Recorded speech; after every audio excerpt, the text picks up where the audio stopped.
Olá, sejam todos muito bem-vindos e bem-vindas ao podcast Vozes Negras.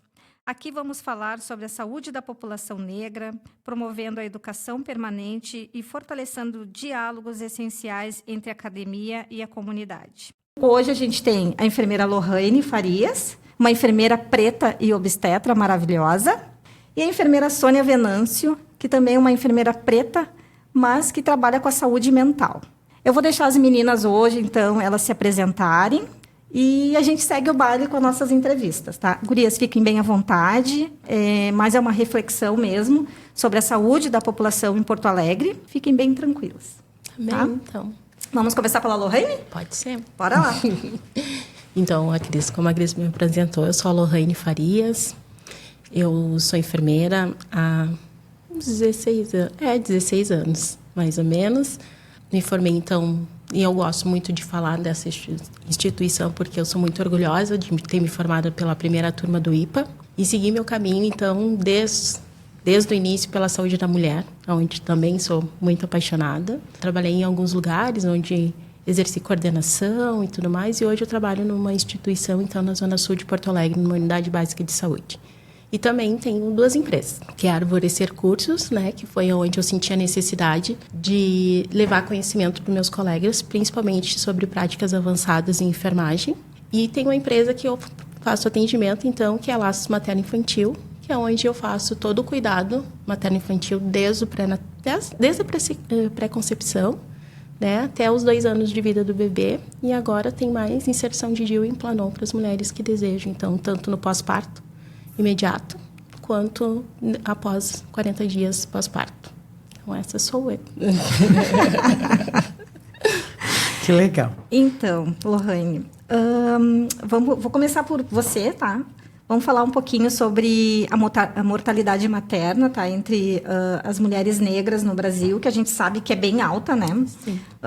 Que dados recentes ali de 2023 e 2024, tem um risco de morte materna mais do que o dobro da morte das mulheres brancas, tá? Em 60%. Isso. Segundo o Ministério da Saúde, entre 2017 e 2022, a taxa de mortalidade materna entre mulheres negras foi de 128 mortes por 100 mil nascidos vivos, enquanto mulheres brancas foi de 64 por 100 mil nascidos vivos. Então, E com a pandemia isso se tornou muito pior, né? Isso, Muito e pior. com a pandemia, a gente bem lembrado, né? A gente lembra do caso da Aline Pimentel, né? Exatamente. Que percorreu os hospitais, né? E não conseguiu o atendimento adequado e, né, acabou... E agora tem uma lei, inclusive, com o nome dela, né? Porque o que a gente vê, assim, e aí falando nível Brasil, não só Rio Grande do Sul, Porto Alegre, né? Eu estudo muito sobre isso, né? Eu acho que desde o início, na faculdade, eu sempre puxei muito para o recorte racial, né? Porque a gente fala muito no geral e acho que dentro das universidades mesmo, a gente fala muito pouco sobre isso, né? A gente fala da mulher em geral, mas a gente esquece das particularidades, né? E aí, quando a gente olha a nível Brasil, principalmente a pesquisa Nascer do Brasil, que fala muito sobre mortalidade, maternidade, e vem um recorte, né, étnico, racial, a gente vê, então, que as mulheres pretas são as que mais sofrem em relação a tudo, né? E aí a gente vai fazendo os recortes. A gente olha, falando ainda a nível Brasil, a gente olha para o pré-natal, a consulta dentro do pré-natal é mais ou menos a média de 20 minutos, né? A mulher negra, dentro do consultório, ela fica de 7 a 10 minutos. Né? Então, a gente já começa a ver a qualidade que é esse pré-natal, quando elas conseguem chegar até lá. Né? Às vezes, dependendo do lugar, dependendo do estado, elas moram muito longe da atenção primária, elas não têm recurso, elas não têm acesso e elas acabam procurando quando elas já estão parindo. Né? E aí a gente vem vindo para o Rio Grande do Sul, onde nós somos mais ou menos 20% da população negra no geral. A gente tem a melhor atenção básica, que é o município de Porto Alegre, né? Ela é do ranking número 1 de atenção primária. E ainda assim, tem mulheres que não conseguem acesso. Elas não conseguem cumprir minimamente 6 consultas de pré-natal, que é preconizado pelo Ministério da Saúde. Então, a falha, né, vem do sistema, é do olhar lá de cima, né? Que recentemente a gente vem fazendo essas discussões. Recentemente, o Ministério da Saúde consegue fazer esse recorte. Então, é tudo muito novo, é tudo muito recente, né? Então, a gente observa que, quando a gente fala em mortalidade, vai olhar lá para até 2030, a gente não consegue ver um denominador menor que isso, né? Então, as mulheres negras vão continuar morrendo enquanto não existir uma saúde pública definida para elas, né? Onde se vá até elas, né? Onde a gente saia do pré-natal tradicional, que é esperar a mulher nos procurar, e ir até a casa delas, entendeu? Por que não estão indo fazer o pré-natal? E nos interior, né? Porto Alegre ainda a gente consegue ter, acho que estamos com 60% de território, né? De atenção primária, mas tu vai em cidades menores, não tem, né? E então, esse olhar, assim, de gestão mesmo, eu acho que ainda peca um pouquinho, olhando para as nossas mulheres, sabe? As mulheres negras. Eu torço para que essas disparidades um dia terminem, né? Essas iniquidades, né, terminem, né? E que bom que agora as pessoas têm aberto discussões, têm refletido melhor quanto ao cuidado da saúde da população negra, né? Falta muito, a gente tem muito a trilhar ainda, muito mesmo. Engatinhando. Mas eu percebo assim que já tem uma leve melhora, assim, sabe? Melhorou muito, mas ainda tem muito que melhorar. Muito, né? Ainda mais se tratando de mortalidade, né? Quando a gente fala de falta de acesso, a gente melhorou. Mas as mulheres negras ainda morrem muito mais que mulheres brancas. Eu vou te fazer uma pergunta aqui, mas eu acho que já está até respondida, tá? Mas, na tua percepção, como o racismo estrutural impacta o atendimento às mulheres negras nas unidades de saúde, tá? Especialmente durante a gestação, parto e pós-parto? Quais os principais desafios enfrentados? Tu que está lá na ponta, né? Sim. Tu que está lá na ponta, quais os principais desafios enfrentados nesse contexto todo? E, considerando o índice elevado de mortalidade materna entre mulheres, que ações ou mudanças você acredita serem essenciais para reverter esse quadro? Sim. Então, falando de racismo estrutural, que está em todos os cantos, né? Antes não se tinha uma palavra para definir isso, né? E hoje está aí a palavra, que é o racismo estrutural. E eu acho que está muito ainda no acesso mesmo, né? E de enxergar os pares, né? Perguntar para vocês, assim, quantas vezes vocês foram atendidos por uma pessoa negra quando vocês procuram um serviço de saúde, sendo ele público ou privado? Muito pouco. Muito pouco, né? Muito pouco. Muito pouco. Muito? Então, às vezes, não tem esse olhar. A pessoa que está ali atendendo atrás, ela não tem esse olhar, né? E aí vem da nossa história. Nós somos consideradas mulheres fortes, somos consideradas mulheres que sentem pouca dor, que não precisam tanto de informação, mesmo nós estando em 2024. Então, o racismo estrutural está ali. E eu acho que outra forma que está vindo cada vez mais, né, para trazer informação para as pessoas, é que toda a formação dentro, principalmente da atenção primária, que é a porta de entrada dessas pessoas, é falar sobre o letramento racial. Porque é onde a gente consegue falar de igual para igual. Onde a gente consegue dar acesso para as mulheres que não conseguem ir numa consulta às 2 horas da tarde, mas que elas possam ser atendidas tanto quanto em qualquer lugar que elas procurarem. Né? Então, nas clínicas de famílias, que ficam abertas às 22 horas, pelo menos aqui no município de Porto Alegre, né? Que elas tenham essa opção. E que cada vez mais a gente consiga enxergar os pares, né? Eu consiga ser atendida por uma outra mulher negra, um enfermeiro negro, um médico negro que me olhe com cuidado, que me olhe com atenção, que fique uns 30, 20 minutos de consulta comigo, que me traga todas as informações. E aí, quando a gente vai a nível hospitalar, então, piora muito mais, né? A gente fica muito mais tempo esperando, somos pessoas que menos recebem analgesia durante o trabalho de parto. No pós-parto, não recebemos informações de amamentação, porque nós temos a cultura de que a mulher negra, ela era ama de leite, então ela sabe amamentar. Sabe. Exato. Né? Exatamente. Então, a gente transpassa por todos esses locais, né? Então, quando a gente fala de racismo estrutural, está tudo aí. Então, a gente só vai mudar isso quando os profissionais forem formados em letramento. Eu acho que o letramento racial é importantíssimo para estar nesses espaços e deveria ser obrigatório para quem trabalha na área da saúde. Então, Lohane, a minha pesquisa é falar sobre a saúde da população negra no âmbito hospitalar. Uhum. E eu hoje, trabalhando num hospital 100% SUS, numa periferia, nesse nosso novembro, que a gente comemora, né, a nossa raça, a nossa racialidade, em nenhum momento teve uma conversa, uma palestra quanto o assunto, um hospital de periferia.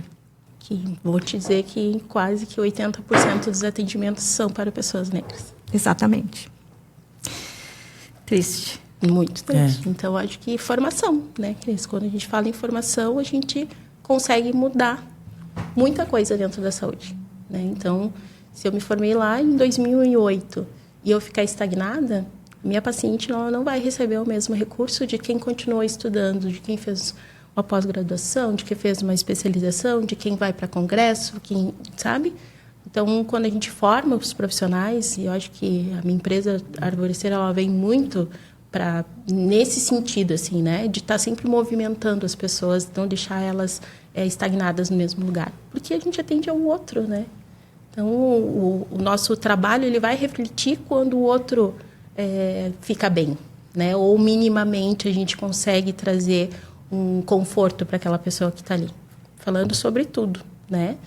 E o pré-natal é a minha raiz, né? É onde eu comecei, é um espaço onde eu gosto. E por quê? Porque a gente trabalha educação e saúde. Mas aí eu penso, né? Eu, Lohane, entendo que quando eu vou para os atendimentos lá na ponta, eu vou oferecer o meu máximo, principalmente para a mulher preta que entra no meu consultório. Mas a minha colega, que não é preta, talvez ela não vai ter esse mesmo entendimento. Então, ela vai fazer o básico para aquela mulher, né? Então, acho que quando a gente fala em recurso para começar a mudar isso, é a educação. Passou vários insights agora aqui, mas a gente está muito tempo longe, né, de trabalho junto, né, Lohane? A gente está muito tempo longe uma da outra. E como é bom te ouvir, como é bom ouvir tu falar dessa... Eu chego a me emocionar, tá? Mas eu me perdi agora. Então vamos lá. Porque passa mesmo, né? Passa. Muita coisa. A gente construiu muita coisa dentro daquele município onde a gente trabalhava. Né? A gente mudou muita coisa, né? Verdade. A gente trouxe muitas coisas novas. Não tem como não passar várias, né? Quando a gente se reencontra nesses espaços. Mas tu falando agora na colega, né, que não vai ter o mesmo entendimento, o mesmo atendimento para essa mulher preta, eu lembro que eu percebo assim, né, que as mulheres elas vão para esse pré-natal e às vezes elas nem são tocadas. Exatamente. Elas não são tocadas. Não veio, fica uma pressão, né? Não falo para elas por que elas precisam tomar aquele medicamento. Não tem tempo, dedicação de tocar na barriga, de dizer para elas, olha, aqui está a cabeça do teu bebê, as costinhas estão aqui porque é onde eu consigo escutar o batimento. Vamos escutar junto, né? E explicar para elas como é que funciona, o que está acontecendo naquele trimestre. As pessoas não têm, não vamos generalizar, né? Mas quando a gente faz a avaliação assim com a pessoa, quando ela retorna, mesmo que esse pré-natal não tenha sido meu, mas ela retorna para mim depois que ela ganha o bebê e tu pergunta sobre as informações que ela não recebeu metade das informações que ela precisava receber. E aí tu vê mesmo na questão de racismo estrutural, enquanto a mulher branca tem alguém ali que vai ajudar ela a amamentar, vai ensinar ela a trocar a fralda do bebê. Mas não, a mulher preta ela é parideira, ela tem vários filhos. Por que eu vou ensinar uma mulher a trocar uma fralda? Se ela já sabe como Exatamente. Se ela já criou os irmãos, né? Se ela já teve outros filhos. Então, tem muito esse preconceito ainda enraizado nas pessoas. E, às vezes, é sem querer. Às vezes, as pessoas elas nem se dão de conta. Né? Que é tão natural para elas. Para elas é natural, né? É tão simples, né? Vai olhar uma mulher... Eu tive muita dificuldade em amamentação. Né? E eu falo, antes a amamentação para mim, eu sempre nas minhas palestras que eu dou, eu falo assim, quando eu pensava em amamentação, eu imaginava a Luísa Brunet, lembra? Um comercial que tinha dela? Nua, amamentando. Ou então a Cláudia Raia, sentada numa cadeira maravilhosa, né? Toda de branco, amamentando. E amamentar é um horror. né? E as pessoas não é uma coisa legal, é uma criança te sugando o tempo exatamente, inteiro. é. E quem é que conta isso pra gente? Não. Ninguém conta. Que Não. dói. Ninguém conta que dói, que machuca, que cansa, que a gente gasta energia. Quem é que conta isso pra gente? Eu não recebi nenhuma Eu dessas também não. informações. Né? E aí, simplesmente, a criança nasce, some com a criança por 1 hora, volta com a criança e toca no teu peito e... Brasil, Ai, tudo que segue. lindo, né? Te vira. Não, e aí tu acha que é lindo. Aí tu vai lá, bota Melhor o peitão pra fase. fora, o que acontece? Aquela criança te sugando e começa a doer tudo e tu não tem, né? Então, quem é que explica isso pra gente? Não explica. Por quê? Porque eu sou preta e eu nasci amamentando. Né? Exatamente. Ninguém Já tá tem. enraizado, já tá na tua... Exatamente. E às vezes eu vejo que não é por preguiça do profissional, é porque passa batido mesmo. Não, capaz, precisa. Ela né? sabe como faz. Ela sabe como faz, né? E mesmo que seja no segundo filho, que foi uma amamentação também muito diferente. Né? Sabia o que fazer, mas era uma outra criança. Uma outra força, com um outro jeito, com outro cuidado. E também ninguém me falou que seria diferente, porque eu imaginava, já amamentei o primeiro, então você amamentou o segundo. Não sabia amamentar o segundo. Então, a gente traz um pouquinho das experiências para melhorar também a qualidade que a gente leva para o pré-natal, né? E eu acho que... E aí, quando quando eu trago isso para as pessoas que eu capacito, que eu falo, assim, elas ficam imaginando, realmente, né? A Cláudia Raia sentada na cadeira e quem passou pela experiência de amamentação concorda. Realmente não é bonito. E eu digo, não é Alice no País das Maravilhas. Vai doer, vai machucar. Mas, no final, quando tudo se organizar, vai ser lindo, vai ser prazeroso. Ou não. Ou não. Tudo é um processo. Tudo é um processo, né? Então, mas isso vai de novo aonde? Educação e Saúde. né? Então... Maravilhoso. Eu tinha mais 2 perguntas anteriores, mas tu já supriu a nossa necessidade. Eu falo, não preciso nem colocar aqui. Mas, assim, com a tua experiência, tá, como enfermeira obstetra, o que você acredita que ainda falta para a formação dos enfermeiros, dos profissionais de saúde, tá? Para lidar de forma adequada com as questões relacionadas à nossa população, tá? E se tu tem percebido avanço a gente já falou, né? Que está engatinhando, né? Nos hospitais em relação à sensibilização e treinamento. Agora, como eu trabalho muito com a parte do domiciliar, então o hospital, acredito que fazem uns 5, 6 anos que eu não sou mais da área hospitalar, né? Então, eu não consigo te dizer hoje como funciona. Eu consigo te dizer hoje como funciona no hospital quando eu chego com uma gestante que eu acompanhei o trabalho de parto em casa, então que eu entrego ela para a equipe que vai então finalizar o processo de nascer do bebê e dela, né? Então, eu vejo que ainda depende muito do lugar. A gente tem uma equipe preparada para isso. Mas vamos de novo, aí vai no contexto, né? Um contexto particular, o contexto privado... é de uma outra maneira. E aí vamos pensar nas mulheres onde a gente trabalha, Zona Sul. Zona Sul tem maternidade? Não. Não tem maternidade. As mulheres saem lá da Zona Sul e vêm ganhar bebê aqui no centro de Porto Alegre. Né? Ou então lá na Zona Norte, dependendo. A Zona Norte é um hospital que ainda assim tem um pouco mais de recurso, né? Falando de humanização, vamos dizer assim. E aí elas saíram lá da Zona Sul, mais ou menos 1 hora de ônibus, né? A gente precisa pensar no ônibus. E aí imagina tu sair com dor lá da Zona Sul para vir até aqui, para parir. Muitas delas parem no meio do caminho, né? Já chegam com o bebê nos braços aonde precisa chegar. Aí eu acho que eu já disse tudo sobre a questão de cuidado com essas mulheres, independente delas serem pretas ou não, né? Mas aí a gente pensa nas mulheres pretas, que o recurso às vezes é muito pior, né? Às vezes são mulheres que têm 4, 5 filhos, Exato. São mães solos, estão grávidas de novo, precisam parir, e elas têm que vir lá da Zona Sul até aqui. Com quem ficam essas crianças? Ela vai conseguir parir com cuidado, com tranquilidade? Vai, né? E aí ela já chega um pouco mais alterada, um pouco mais estressada, as pessoas já não têm mais paciência com ela também, e aí já é aquela violência obstétrica, né? Muito. Então, quando a gente olha no âmbito hospitalar, que é o relato delas que vem, é isso, né? É a reclamação de não ter um lugar perto de casa para poder parir, ou a falta de cuidado, um jeito mais ríspido de falar, deselegante, e aí vai, e assim vai. E aí, de novo, né? A gente precisa melhorar a estrutura de saúde do município para que todo mundo possa parir perto da sua casa, começar por aí, e depois disso, educar os profissionais para receber essas pessoas, principalmente nessa fase que é tão frágil da vida da gente, né? Isso. Somos frágeis naquele momento. O que eu sei é que tem um projeto, né, de um hospital da Zona Sul que vai abrir o ano que vem, né, com 40 leitos. Mas é bem isso que tu falou. Um pouco tempo atrás, eu estava com uma turma de estagiários dessa emergência do hospital da Zona Sul e chegou exatamente uma mulher e chegou parindo. E daí, o médico ali da emergência é um rotineiro, né? Não tem... clínico geral. É um clínico geral. E é bem isso. E ele reclamando porque que foi para uma emergência. Mas é o que tem na Zona Sul. Então, onde é que vão parir, né? Exatamente. E aí já começa ladeira abaixo o atendimento, né? Bem isso, tá?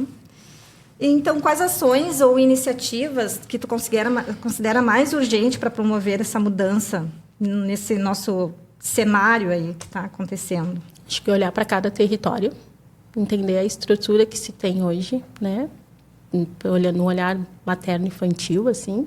E se a gente olha para o território e entende aonde é o nosso território, o que tem no nosso território e começa a organizar o sistema para que funcione lá, eu acho que já é o primeiro passo, né?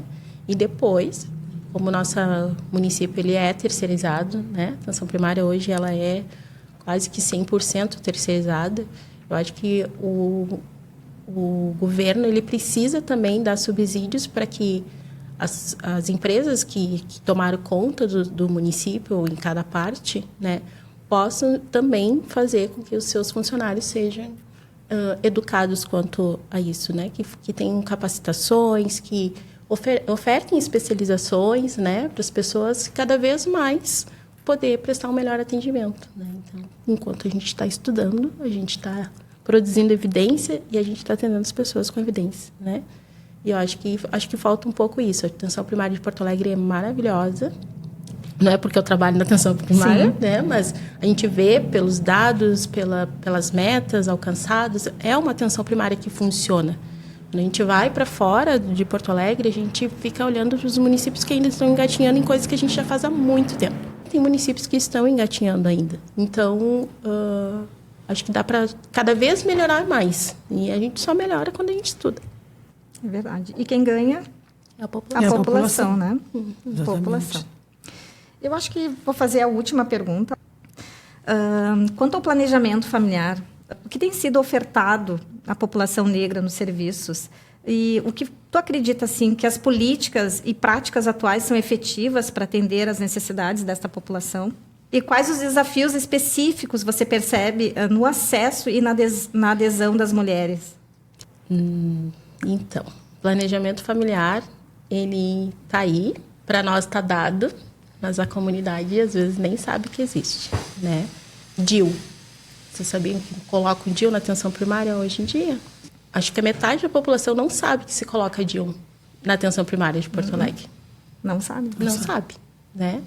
Que tem Implanon para as pessoas de maior vulnerabilidade no município. Para as adolescentes que ganham bebê, elas podem sair do hospital com Implanon. E a metade da população também tem certeza que não sabe disso. Daí a gente volta à orientação.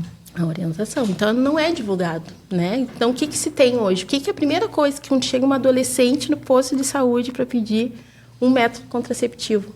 Injeção. Injetável. Hormônio, né? E aí a gente acaba precocemente, meninas de 13 e 14 anos, ali com uma injeção trimestral, né? Que é o triplo de hormônio que se tem. Então, temos vários recursos dentro do município de Porto Alegre. Temos Implanon, temos DIU, anticoncepcional injetável, anticoncepcional oral, camisinha feminina, camisinha masculina, né? Mas a informação lá não chega na população. Então, acho que falta um pouquinho, assim. Não são todos os profissionais, porque dentro do município de Viamão tem mais isso, né? São profissionais médicos apenas que inserem DIU e Implanon. E hoje a gente sabe que com as práticas avançadas, o enfermeiro capacitado também pode inserir tanto DIU quanto Implanon. mas dentro do município de Porto Alegre, a categoria da enfermagem não pode fazer esse tipo de procedimento. Então, também reduz um pouco mais o acesso, né? Porque daí tu depende da disponibilidade da agenda médica, né? Para fazer isso. Então, acho que também Porto Alegre precisava olhar um pouquinho mais, assim, para esse lado de como que se divulga mais a oferta desses métodos contraceptivos. Tanto olhando para as mulheres HIV, quanto olhando para as mulheres que têm uma vulnerabilidade social maior, que não vão lembrar de tomar o seu anticoncepcional, ou que não querem, né? Vamos pensar nas moradoras de rua, que nem sempre tu encontra elas no mesmo local, né? Então, por que não ofertar um método que seja de longa duração, né? O Implanon está aí, fica 3 anos. O DIU, 10 anos, né? Então, por que não ofertar esses outros métodos, né? Então, acho que precisa divulgar um pouco mais e eu acho que dá para ampliar muito mais o acesso quando a gente entrega para outra categoria que também tem capacidade para fazer isso, né? E ainda a gente tem as imigrantes, né? Que ninguém pensou ainda, que elas estão muito fortes em Porto Alegre, né? Exatamente. E até tu entender a língua delas e ter o entendimento da cultura delas, né? É bem complicado, né? Muito complicado. Então, atender imigrante é mais difícil ainda. Assim, é muito porque difícil. a cultura ela é outra, né? É, total. Tanto é que o bebê, quando nasce, ele é do pai, ele não é da mãe. Exatamente. Então, não adianta tu vai parir o bebê e elas fazem para ti que não. Elas não deixam, elas não pegam o bebê antes do pai pegar. E aí, até tu entender isso, aí vai de novo, né? Estudar a cultura das pessoas. Exatamente. O índio, né? Imagina, o índio parir no hospital. O índio é livre, a mulher é livre.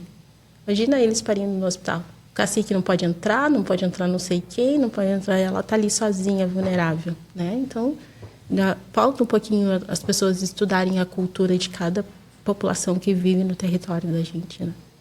E por falar na cultura, também tô esperando um líder religioso. Fugiu da palavra. Um líder religioso também para falar. E eu convidei também um padre para falar dessas questões Que legal. da nossa Tá cultura. abordando tudo. Abordando tudo. Tipo, que influencia bastante. Sim, estou esperando. Muito. Influencia Muito. Muito. Cuidado. Então tá, Lorraine. Tua mensagem? Estudem. Estudem. Vão Muita ler, educação. Vão estudar, vão para congresso, se atualizem, não fiquem parados no mesmo lugar. Porque as pessoas, elas são diferentes uma das outras. Nós não somos iguais, independente da cor, né? Então, a gente precisa sempre olhar para aquela pessoa de uma forma única, né? Então, a mesma consulta que eu vou fazer com a Sônia, eu não vou fazer com a Cris. Não. Porque são pessoas totalmente diferentes, têm histórias diferentes, têm resgates diferentes, né? Então, quando a gente estuda, quando a gente presta atenção no outro, pratica a escuta ativa, né? A gente consegue ofertar um melhor acolhimento para quem a gente está atendendo. Muito obrigada, Lorraine. Eu que agradeço o convite. Parabéns pela tua empresa, né? Arvorecer. E a Laços. A Laços, tá? Laços Materno, parabéns, então, Obrigada. pela iniciativa e para estar ofertando educação em saúde para nós da saúde, né? Que é muito importante e a comunidade cresce, agradece e é melhor atendida. Exatamente. Muito obrigada. Tá no Instagram? Agradeço.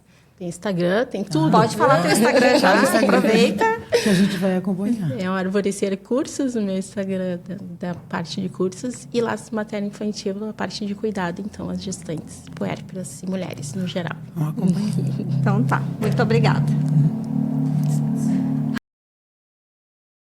Estamos chegando ao fim de mais um episódio do podcast Vozes Negras, onde construímos juntos reflexões e diálogos fundamentais para a saúde da população negra, promovendo a educação permanente e ampliando a voz da saúde coletiva. Quero agradecer imensamente aos nossos convidados e convidadas que compartilharam seus conhecimentos, experiências e inspirações. Sua contribuição fortalece este espaço de aprendizado e transformação. E, é claro, o nosso agradecimento em especial a você que nos escuta e participa dessa jornada. Sua presença é essencial para ampliarmos este movimento em direção a uma sociedade mais equitativa e consciente. Quero agradecer também a minha professora Violeta Guiar no qual me apoiou em toda a trajetória, o PPG Ensino na Saúde, vinculado à URGS, e ao Adjuntos, a equipe no qual está fazendo a gravação deste podcast, que eu tenho certeza que será muito especial. Muito obrigada, uma boa tarde, uma boa noite a todas, todos e todes.